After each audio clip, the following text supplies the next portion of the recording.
के अवसर पर एक कार्यक्रम का आयोजन किया गया स्वतंत्रता दिवस के उपलक्ष्य में।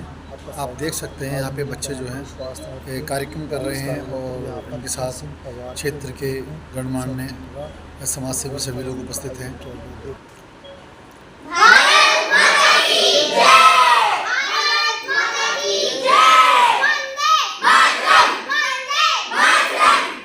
अब हम आपकी बात कुछ लोगों से कराते हैं जो इस कार्यक्रम में पहुंचे हैं।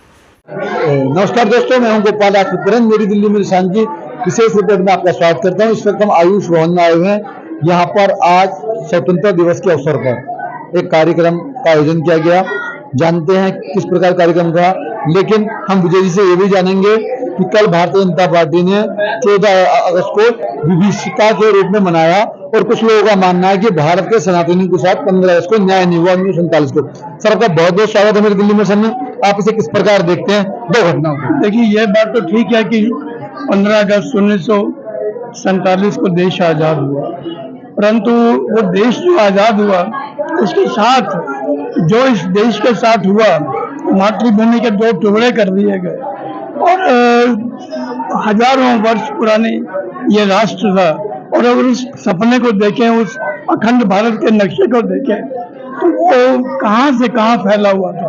अफगानिस्तान, ईरान, नेपाल, बर्मा, लंका और इसकी सीमाएं बहुत दूर दूर तक जाती थी। अगर हम सनातनी होकर ये विचार करें कि हमें अपना पुनः इस देश को अखंड बनाना है, तो एक एक बच्चे को ये संस्कार जाने चाहिए। ये जो बच्चे आज यहाँ पर कार्यक्रम दे रहे हैं, इन बच्चों में वही भावना हमें बननी है कि अपना अखंड भारत का स्मरण करते रहे हर साल। जो विभीषिका हमने 1947 में 14 अगस्त को, सही है, ये हमें दोबारा न देखनी पड़े और ये पुराना हमारा सपना अखंड भारत का है वो पूरा होकर रहेगा अगर सनातनी हमारे एक होते हैं और बच्चों के अंदर हम संस्कार भरते हैं और देश के अंदर जो एकता की भावना लाते हैं, तो पुनः ये हिंदुस्तान अखंड होगा। ये हमारा एक एक बच्चे में। कुछ दिन पहले आपने देखा बांग्लादेश में हिंदुओं के साथ ऐसा व्यवहार किया गया जो मानवता के बिल्कुल विरुद्ध है, लेकिन कुछ लोगों की मांग उठ रही है कि सेपरेट वहाँ पे हिंदू राष्ट्र बने, चाहे भले छोटा। एक बार धर्म के आधार पे इस देश के 2 टुकड़े हम कर चुके हैं, परंतु ऐसी ताकतें नहीं हुई हैं इस देश के अंदर जो पहले धर्म के आधार पे जो 2 टुकड़े करवाए, आज धर्म के आधार को छोड़कर जाति के आधार पे देश को टुकड़े। बांग्लादेश की बात हो रही है, कब तक सहेगा बांग्लादेश का? ये हिंदुस्तान अब हिंदू जाग चुका है, सनातनी जाग चुका है। और यह बंधुओं, ये बांग्लादेश में जो ये कांड हो रहा है, वहां पर आप देखिए लाखों की संख्या में हिंदू उठ खड़ा हुआ है। ये पूरी दुनिया में उठ खड़ा होगा और ये चेतना और एका जो हिंदुस्तान में आ रहा है, पूरी दुनिया में आ रहा है, पूरी दुनिया का सनातनी है वो एक होगा। बात भारतीय संस्कारों में भारत के अंदर नारी के बगैर अधूरी रहती है। उनकी बात और उनके अभिव्यक्ति बहुत जरूरी होती है। मैम, आज भारत देश स्वतंत्र हो रहा है, लेकिन कुछ लोगों का मानना है 1947 में भारतीय हिंदू के साथ धोखा हुआ, पूर्ण हिंदू स्वराज नहीं मिला। क्या कहेंगे? सर, नहीं मिला। जिस तरह से हमें हमारा हिस्सा मिला वो भी आधा, हम पाकिस्तान से हिंदुओं को भगाया गया, वहाँ आज भी उन्हें मुहाजिम कहा जाता है, तो हमारे यहाँ मुसलमानों के लिए स्थान क्यों है? वो भी जो हमारे लिए हिंदुस्तान के लिए काफिर, हमारे हिंदुओं को काफिर कहा जाता है, वो हमारे सगे भी नहीं है, हिंदुओं को मारने पे उतारू है। हर देश में हिंदुओं को दुश्मन समझा जा रहा है जहाँ मुसलमान है, तो फिर हमारे देश में उनके लिए जगह क्यों है? मेरे हिसाब से नहीं होनी चाहिए। लेकिन उन्हें विशेष ताकतें दी गई हैं, जबकि हम कहते हैं कि सबको आज 9 राज्यों में हिंदू कम हो गए हैं। कुछ आपको विशेष अधिकारी की जरूरत है? सर, हम ना एक सरकारी नौकरी के पीछे भाग रहे हैं और वो सरकार बनाने के पीछे भाग रहे हैं। उसकी वजह सबसे बड़ी ये है, हम 90% से 70% रह गए, वो 2% से 20% हो गए। अच्छा, एक बात, हम यूसीसी की बात करते हैं, हम और बात करते हैं। हम ये कह रहे हैं कि जो हिंदू पहले 2 बच्चे पैदा कर रहा है, 1 बच्चे कर रहा है, उसे भी कह रहे हैं एनआरसी में ला रहे हैं, जो लगातार सिर्फ यही काम कर रहा है, तो ये तो वो वाली बात हो गई कि किसी भी एक व्यक्ति को बीमारी है पर इंजेक्शन सबको लगेगा। मुझे लगता है कि कहीं ना कहीं मुसलमानों को परिवार नियोजन के अंतर्गत जरूर लाना चाहिए, पर बाकी लोगों को छोड़ना। हाँ, उनके लिए ही होना चाहिए मेरे हिसाब से। तो हिंदू तो खुद ही संभल गए हैं, खुद ही समझदार हो गए हैं। परिवार नियोजन शायद मेरे हिसाब से 50 साल से तो हिंदुओं के लिए चलाया जा रहा था, लेकिन अब मुसलमानों के लिए जरूरी है। क्या कहेंगे? आपका नाम? पूजा है सर मेरा नाम। क्या कहेंगे? उनकी बातों से कितनी सहमत है? बहुत सहमत हूँ।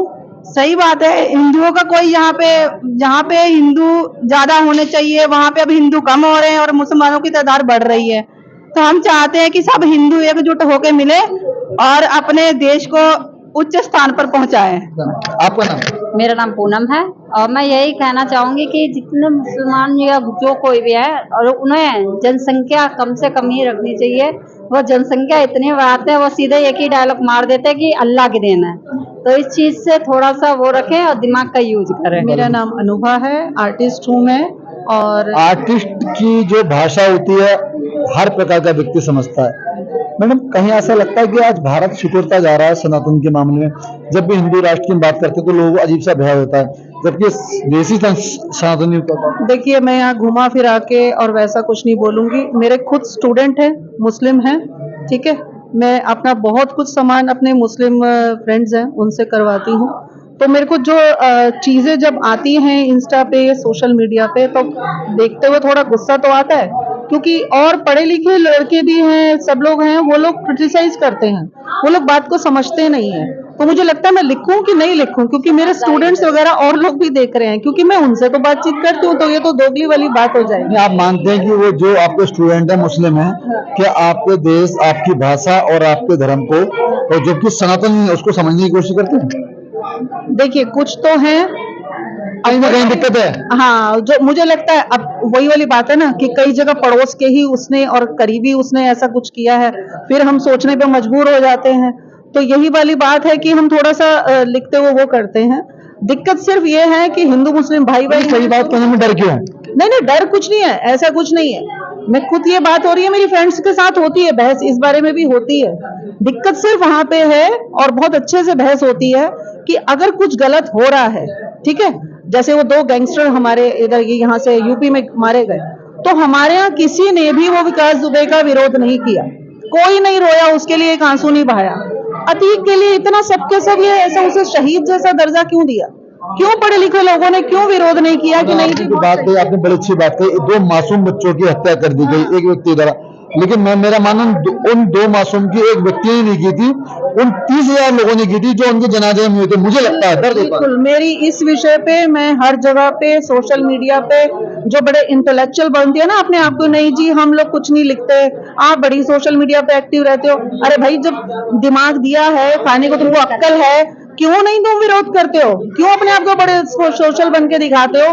कहीं कोई एक लाइन लिखने को तैयार नहीं होता, जबकि आपके पास बहुत कलम की ताकत है, आपके पास है, फोन में बहुत कुछ सीखते हो, सब कुछ है। क्यों नहीं आप बोलते हो कि नहीं आप पढ़े लिखे हो? आप, मैं देखती हूँ, आपको लगने लगा कलम डरने लग गई है आप लोगों की। बिल्कुल, लोग अपने आप को बहुत वो करने लगे हैं, नहीं लिखते हैं, अपने आप को इंटेलेक्चुअल बना दिखाते हैं और नहीं उसका विरोध करते हैं। जब गलत हुआ है तो क्यों नहीं बोलते आप लोग आगे बढ़ के? क्या कहेंगे जो आज हमारा देश स्वतंत्र देश बना रहा है, और कुछ दिन पहले जो लगातार हिंदू को चाहते हैं उसे किस प्रकार देखती हैं? और 14 अगस्त को देश कभी भूलेगा नहीं, क्योंकि हजारों हिंदुओं का नरसंहार है। देश अब रिसेंट क्या मान लो, हिंदुओं के साथ तो 75 साल से हो रहा है।